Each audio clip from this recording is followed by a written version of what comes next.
Good evening, and welcome back to day 6 of the Bible in 365. My name is Brad Reeves. I'm your host, and today we'll be looking at Genesis 18, starting in verse 9, and going all the way to Genesis chapter 21, verse 21.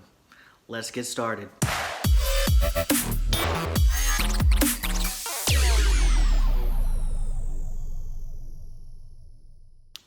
Yesterday, our story ended with Abraham busting out those hospitality moves and serving a meal for one of his visitors, one of whom just happened to be, the Lord. No big deal. Next, the Lord reconfirms his promise to Abraham and Sarah for a son. This time, Sarah chuckles to herself because she has way past the age of childbearing. Yes, she has gone through menopause, and she simply doesn't believe that she is going to conceive.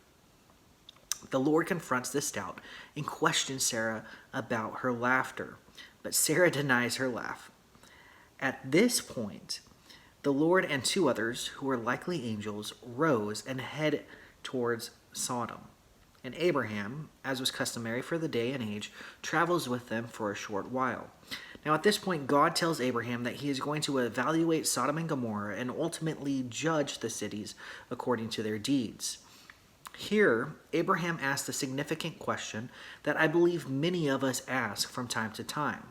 Will God destroy the righteous with the wicked? Next, Abraham goes through this bargaining match with God, wherein he pleads with the Lord not to destroy the cities if he can find 50 righteous men there. After some negotiations are finished, the number is lowered to 10. Now, the story continues in Genesis 19 when two angels arrive in Sodom. Lot convinces them to stay at his home. At this point, the men of Sodom surround Lot's home, seeking to have sex with the angels, to which Lot responds in offering up his 2 virgin daughters to the mob of horny men. The group of men essentially laugh at the righteousness of Lot's actions and try to break into Lot's house so they could rape the angels. Now, the angels then protect Lot by pulling him back into the house and blinding the mob of angry men. The angels' protection of Lot continues as they warn him of the impending judgment of the Lord. Now, Lot tries to save his son-in-laws, those pledged to marry his daughters, but they take Lot's warning to be a joke. So, the angels lead Lot, his wife, and his daughters out of the city to Zoar. The angels command them not to look back, but Lot's wife does, and she becomes a pillar of salt. Moving forward, verses 30 through 36 tell yet another crazy event wherein Lot's 2 daughters get their father drunk and sleep with him. Ultimately, their acts of incest lead to the 2 of them getting pregnant. At the beginning of Genesis 20, we, the reader, have a deja vu moment because Abraham yet again lies and claims Sarah to be his sister. Isn't this what happened in Genesis chapter 12? Did not Abraham learn the first time? Apparently not.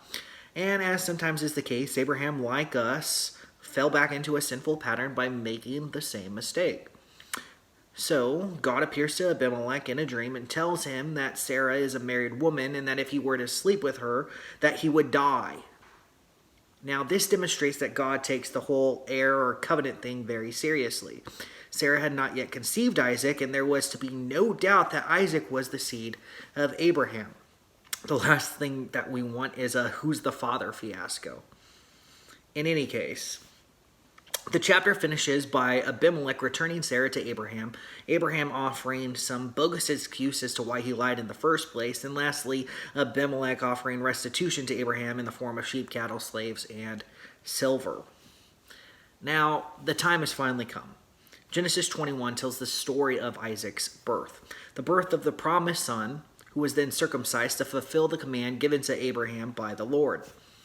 As Isaac grew, so did the tension between him and Ishmael, his older half-brother. Consequently, Sarah tells Abraham to cast out Hagar and Ishmael. Now, Abraham doesn't want to do this to his son Ishmael, but the Lord instructs him to listen to his wife Sarah because Isaac is the son of the promise, the son of the covenant. So the next day, Abraham sends out Hagar and Ishmael. On their journey towards Beersheba, Hagar and the boy ran out of water, and Hagar thought they would die. Now, God hears her cry and revealed to her that there was a well of water nearby. Our story ends here today with Ishmael growing up, living in the desert of Paran as an archer and marrying a woman from Egypt. Now we'll continue our story tomorrow as we read Genesis chapter 21, starting in verse 22, all the way through Genesis chapter 24, verse 27. I hope to see you then. Good evening and God bless.